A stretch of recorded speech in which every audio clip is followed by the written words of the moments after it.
Hello, good evening student. कैसे हैं आप सभी लोग? उम्मीद करता हूँ अच्छे होंगे, मस्त होंगे, स्वस्थ होंगे। तो देखो, हमारा जो है चैप्टर नंबर 5 खत्म हो चुका है, कंटिन्यूटी एंड डिफरेंशियबिलिटी। आज जो हमारा स्टार्ट होगा एप्लीकेशन ऑफ डेरिवेटिव में स्टार्ट होगा। अब एप्लीकेशन डेरिवेटिव क्या है? हमने डेरिवेटिव पढ़ा है पीछे, तो उसी के अब एप्लीकेशंस हैं कि एप्लीकेशन से मतलब यहाँ पे ये है कि कहाँ कहाँ किस किस जगह डेरिवेटिव काम कर सकता है, कहाँ कहाँ हम डेरिवेटिव निकाल सकते हैं, उसके बारे में हमें यहाँ पर बात करनी है। तो इसलिए उसका नाम रख दें यहाँ पे एप्लीकेशन ऑफ डेरिवेटिव। ठीक, तो इसी के बारे में हम पढ़ते। अब ज़्यादा कुछ नहीं है इसमें, जैसे कि मान लो एप्लीकेशन ऑफ डेरिवेटिव में इसे लिखना है। जैसे कि हमने बात की थी, किस पर बात की थी हमने? कर्व्स पे बात कर लिया। कर्व हो गए, ट्रिग्नोमेट्रिक फंक्शन हो गए, एक्सपोनेंशियल फंक्शन हो गए, logarithmic function, inverse of trigonometric function, इन सभी फंक्शंस का हमने डेरिवेटिव फाइंड कर लिया है। ठीक है, तो अब यहाँ पे हमें कुछ और चीज़ों पर बात करनी है। जैसे कि मान लो यूज पर बात करते हैं कि यूज ऑफ डेरिवेटिव यानी कि डिफरेंशिएशन का यूज। जो यूज ऑफ डेरिवेटिव है, डेरिवेटिव का यूज है क्लासिकल मैकेनिक, एक है ज्योमेट्रिकली और एक फिजिकली यूज किया जाता है। उसमें फिजिकली जो बात करेंगे हम, जो फिजिकली में क्या होगा तुम्हारे पास, कुछ भी चीज़ है। जैसे मान लो हम डिस्टेंस की बात करते हैं, तो डिस्टेंस का क्या है, रेट चेंज फाइंड करना है। रेट चेंज कैसे फाइंड करना है? With respect to time. कोई भी डिस्टेंस है, उस डिस्टेंस में चेंज फाइंड करना किसके रेस्पेक्ट में होगा? वो टाइम के रेस्पेक्ट में होगा। ठीक है, ऐसे तुम्हारा एरिया है, एरिया कैसे फाइंड करेंगे?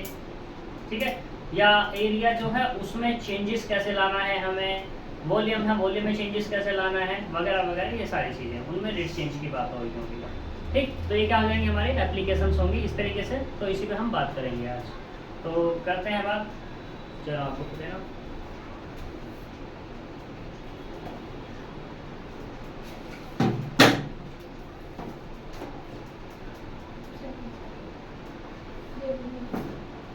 ये तो तुम बात कर ही चुके हो कि तुम्हारे पास क्या है, y = f of x है।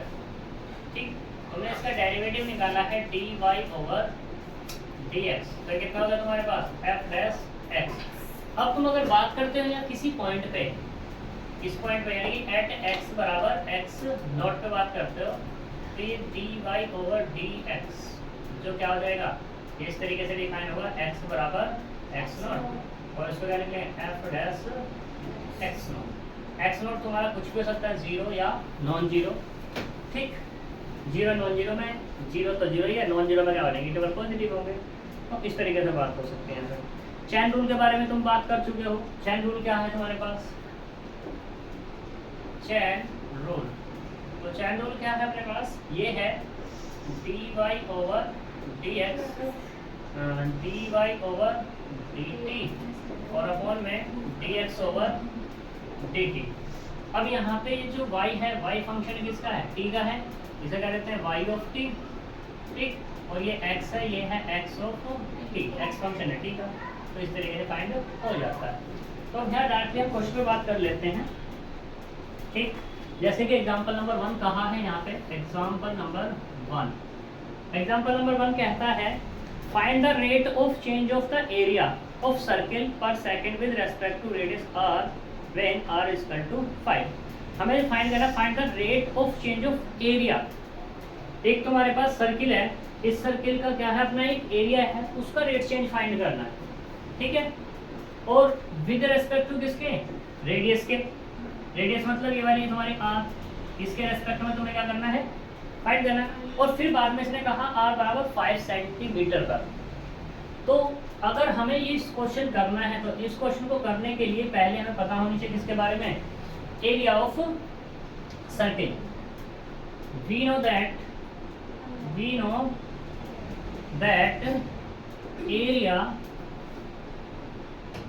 एरिया ऑफ सर्किल वो होता क्या है तुम्हारा?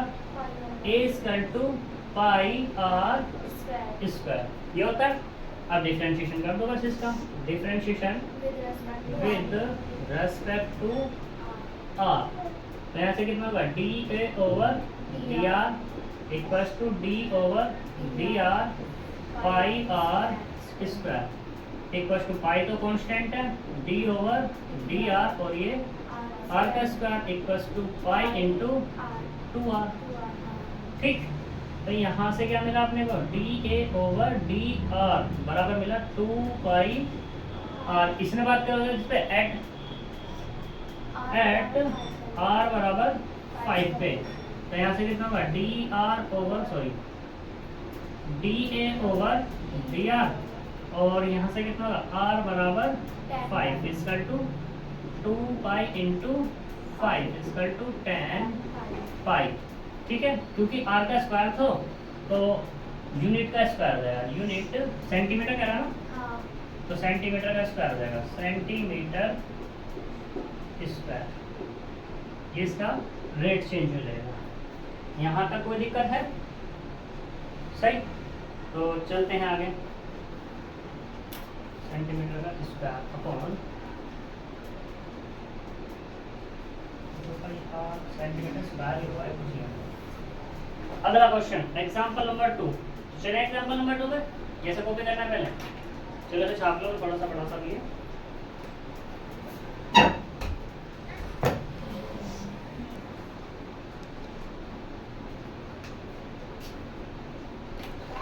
देखो एग्जांपल नंबर 2 पे बात करते हैं। अच्छा एग्जांपल है, बढ़िया, ऐसे कहते हैं बढ़िया तो बढ़िया। ये कह रहा है एग्जांपल नंबर 2 इंपॉर्टेंट है तुम्हारा। एग्जांपल नंबर 2 ये कह रहा था volume of A cube is increase at a rate of 9 cubic centimetre per second. यानी इसने गिवन किया, given dv over dt, dv over dt कितना है 9 सेंटीमीटर पर सेंटीमीटर क्यूब पर सेकेंड, ये इसने गिवन किया। How fast in the surface area increase when the length of edge is 10 estimators. जो लेंथ है इसकी कितनी है 10 एस्टिमेटर है, उस पे हमें फाइंड करके दिखानी है वैल्यू। ठीक है, एज इज 10 सेंटीमीटर्स मतलब x बराबर एंड x बराबर कितना 10 सेंटीमीटर। इसे निकालना क्या है, इसे निकालना है सरफेस। क्या निकालना है, सरफेस मतलब s, ये इसे फाइंड करना है। तो सबसे पहले तुम्हें पता होनी चाहिए, क्या पता होनी चाहिए कि we know that v equals to कितना होता है तुम्हारे पास x की पावर 3। क्यूब है, क्यूब का फॉर्मूला है वॉल्यूम फाइंड करने का x की पावर 3। अब तुम यहाँ पे क्या निकालोगे उसका dv ओवर dt निकालोगे, पक्का डर है ना? हाँ, तो क्या निकालोगे dv ओवर dt।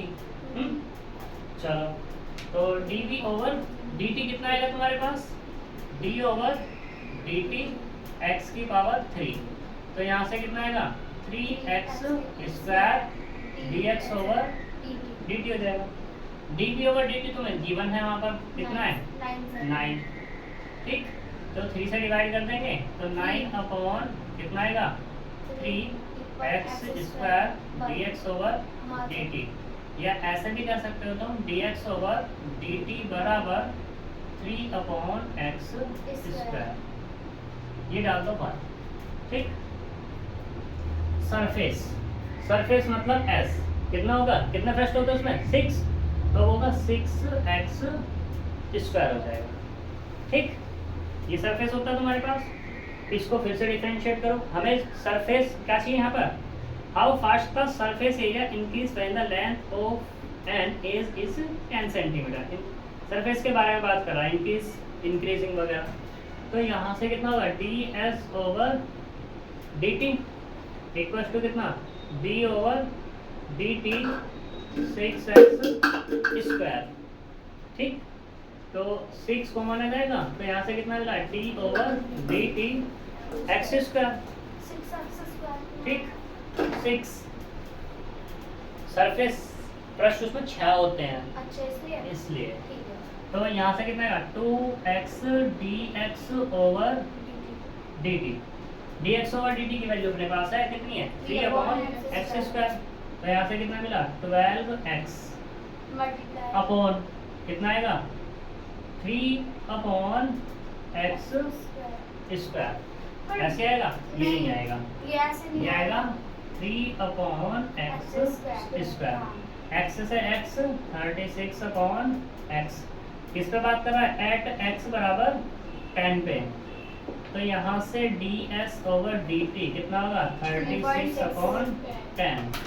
तो कितना मिला ds/dt x बराबर 10 पर 3.6 मीटर स्क्वायर। क्या मिलेगा? Centimetre square. सेंटीमीटर का स्क्वायर अपॉन सेकंड हो जाएगा, क्योंकि dt है ना डिवाइड में। ठीक है, इसलिए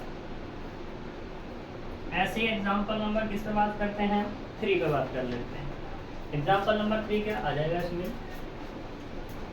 एग्जांपल नंबर 3 कह रहा है a stone is dropped into a cube lake and wave move in circle at a speed of 4 centimetre per second.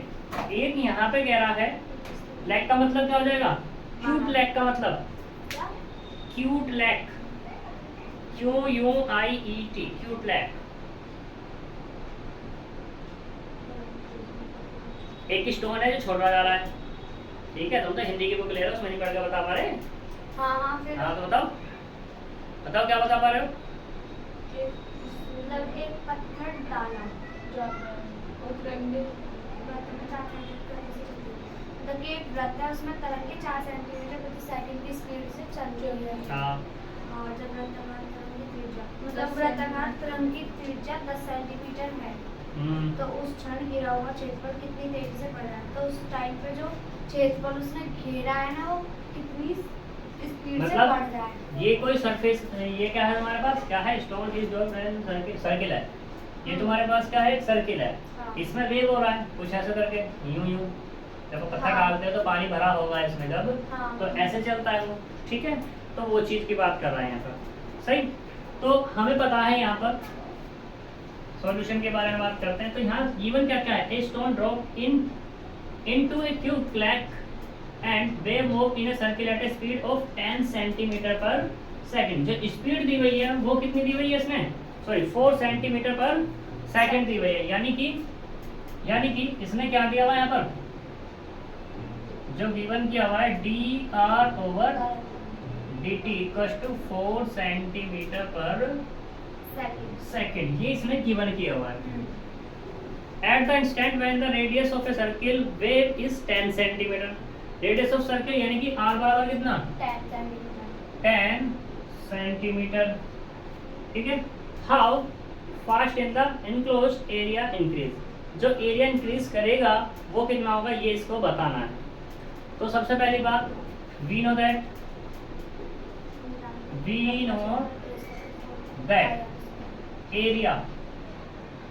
Area of circle वो कितना होता है? a square to pi r square होता है। तो यहाँ से क्या निकाल लो? dA/dt निकालो, तो कितना आएगा? पाई d/dt पाई r स्क्वायर।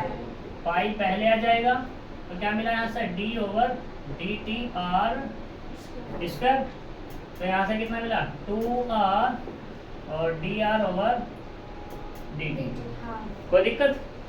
अब यहाँ पे dr/dt दिया हुआ है कितना है? 4, यानी कि 2r × 4, जो कि dr/dt बराबर कितना दिया हुआ? 4 सेंटीमीटर। तो कितना मिल गया यहाँ पर? 8r। अब पुट कर दो इसमें कितना? r = 10 centimetre. तो यहाँ से dA/dt r = 10 पे कितना होगा? 8 × 10 = 80। क्या हो जाएगा तुम्हारे पास? ये सेंटीमीटर। 80 पाई भी है, पाई कहाँ छोड़ दिया आपने? हाँ पाई तो मेरा भाई साहब का पाई इंटू में सॉरी ये सेंटीमीटर और ये वाला कितना जाएगा? 80 पाई। अब ठीक है क्यों जी? 85। तो यहाँ से जो मिला dA/dt r बराबर 10 पे 80 पाई सेंटीमीटर का स्क्वायर अपॉन सेकंड।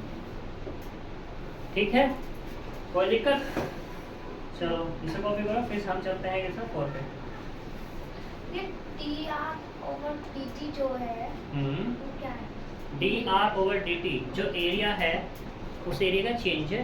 अच्छा, उसकी दर है ना? और क्या? परिवर्तन की दर। हाँ जी।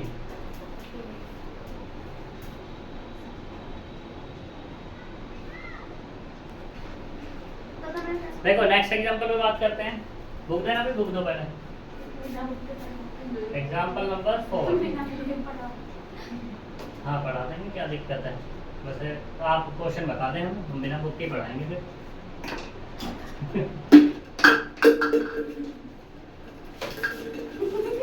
क्या थोड़ा भारी मचा रही हो तुम लोग, बता दो मुझे जल्दी दो बुक, थोड़ा भारी मचा लग रहे हैं। एग्जाम्पल 4। एग्जाम्पल 4 कैसा है? The length x of a rectangle is decrease at the rate of 3 centimetre पर सेकेंड।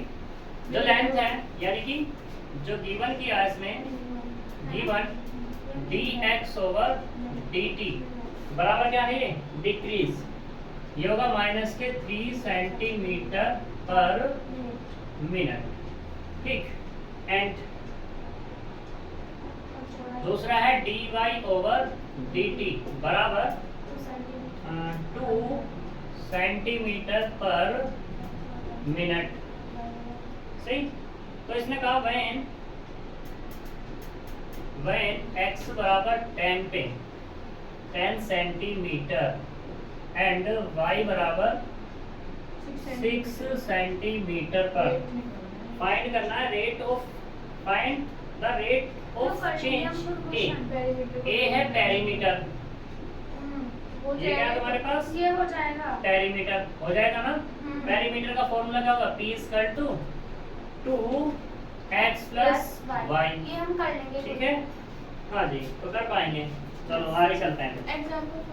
एग्जाम्पल नंबर 5 देख लो। एग्जाम्पल नंबर 5 क्या कहता है? The total cost CX in rupees associated with the product of X unit and item is given by। इसमें given क्या है यहाँ पर? गिवन CX बराबर 0.005 x की power 3 minus 0.02 x square plus 30x और प्लस के 5000। Find the marginal cost. हमें क्या दिखानी है? मार्जिनल कॉस्ट फाइंड करनी है। मार्जिनल कॉस्ट को इसने MS फाइंड की, MS कहा है। ठीक है, तो ये हमें फाइंड करनी है एट किस पे? 3 यूनिट पर। At 3 unit are produced whereby the marginal cost of a mean cost b mean the instantaneous rate of change of total cost at any level of a output. यानी कि total output पे हमें ये बात करके दिखानी है, जो हमारे पास कुल मिला के इसकी बात इतनी सी है, जो तुम्हारे पास ये टोटल कॉस्ट दी हुई है, इसका क्या करना है? तुम्हें डिफरेंशिएशन करना है। किसके रेस्पेक्ट में? x के रेस्पेक्ट में। और x बराबर 3 पर इसकी मार्जिनल कॉस्ट बताना। मार्जिनल कॉस्ट ये ऐसे क्या, तो मार्जिनल कॉस्ट जो निकलेगी डेरिवेटिव निकलेगा किसका? इसका। तो यहाँ पे क्या होगा तुम्हारे पास? dc/dx बराबर कितना? d/dx। अच्छा, 0.005 x की power 3 minus d/dx 0.02 x square plus d/dx 30x plus d/dx 5000। ठीक है, तो 0.005 ये तो बाहर आ जाएगा और यहाँ कितना मिला? d/dx x की power 3 minus 0.02 D over d x x square plus 30 D over d x into x, और ये वाला कितना 0, तो यहाँ से कितना मिला 0.005 और ये 3x स्क्वायर माइनस 0.02 इंटू में 2x स्क्वायर प्लस अब बढ़ जाएगा तो 30 इंटू 1, तो यहाँ से कितना मिला ये हो जाएगा 0.015x स्क्वायर 3 की मल्टीप्लाई ऐसी 2 की मल्टीप्लाई 0.04x प्लस 30। अब किस पे बात कर लो एट x बराबर 3 पे, तो यहाँ से कितना d c over d x और x बराबर कितना 3, तो 0.015 इंटू 3 का स्क्वायर माइनस 0.04 इंटू में 3 और प्लस 30, ये हो जाएगा 9, 0.015 इंटू 9 माइनस 3 4 जा 12, तो 0.12 प्लस 30 बराबर कितना देगा 9 किसमें 135, 0.135 माइनस 0.12 और प्लस के 30, तो यहाँ से d c over d x बराबर कितना मिलता है बताओ, तो ये आएगा 5 और ये कितना जाएगा 3 में से 2 गए 1, 3 में से 2 गए 1 और ये 0.015 और प्लस के 30, तो यहाँ से मिला 30.015, यहाँ तक कोई दिक्कत ठीक है। इसने 015 को 2 लिखा हुआ है बस, ठीक है हाँ 1 के आगे वही लिया इसने कि 5 से पहले क्या दिया हुआ यहाँ पे ओड नंबर, जब ओड नंबर होता है तो एक इंक्रीज हो जाता है और इवन होता तो एज इट इज रहता है, ठीक है। तो कह सकते हो तुम यहाँ पर 30.02 सही। एक चीज बात, जो तुम्हारा पहला एग्जांपल था तुमने पूछा नहीं क्वेश्चन में कि यहाँ पे -3 कैसे लिया, ये कैसे पता लगा, एक घट रहा था ना उसमें, नहीं उसमें तो कहीं घटने के लिए नहीं बोला, इसमें बोल रखा है दर से घट रही है तो इसलिए इसमें देखो ऐसा होता है यहाँ पे जब भी तुम्हारी 2 चीजें होती हैं, एक होता है इंक्रीमेंट इंक्रीजिंग और एक होता है डिक्रीजिंग, ठीक है। जब भी किसी के इंक्रीजिंग की बात होगी तो वैल्यू लेंगे पॉजिटिव, और जब डिक्रीजिंग की बात होगी तो वैल्यू लेंगे हम नेगेटिव, तो इसलिए नेगेटिव पॉजिटिव वहाँ पर आए थे।